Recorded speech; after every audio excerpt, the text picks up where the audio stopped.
Excelentíssimo Senhor Presidente, intempestivamente encerrou a sessão, queremos assegurar que em momento algum houve influência do movimento na desordem naquela data ou qualquer outra. Não permitimos baderna em qualquer lugar que seja. E a nossa orientação a todos que participam do movimento é que não prejudiquem de nenhuma forma o caminhar da política local de nosso município. Comunicamos que nosso movimento tem por objetivo acordar toda a população de Itapaci contra as mazelas da política itapacina, que há anos vem sucateando o nosso município. Também informar aos menos esclarecidos sobre fatos que assolam nossa cidade, bem como da responsabilidade que a Câmara de Vereadores tem com a comunidade.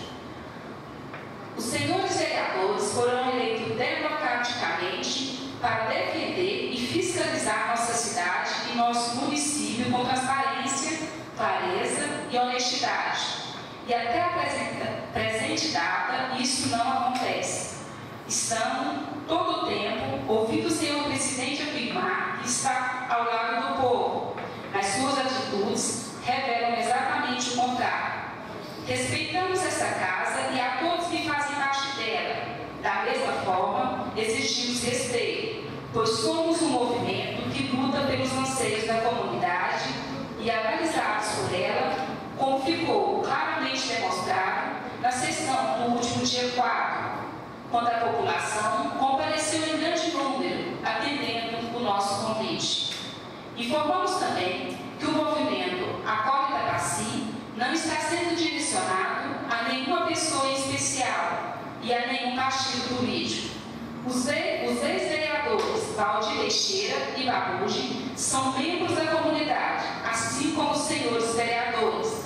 Portanto, dignos de nosso respeito e admiração. São cidadãos itapacinos e nada mais natural do que fazerem parte integrante deste movimento para nossa alegria e satisfação. Portanto, merecedores de respeito dos membros dessa Casa de Leis. Atenciosamente, Movimento Acorda Itapaci.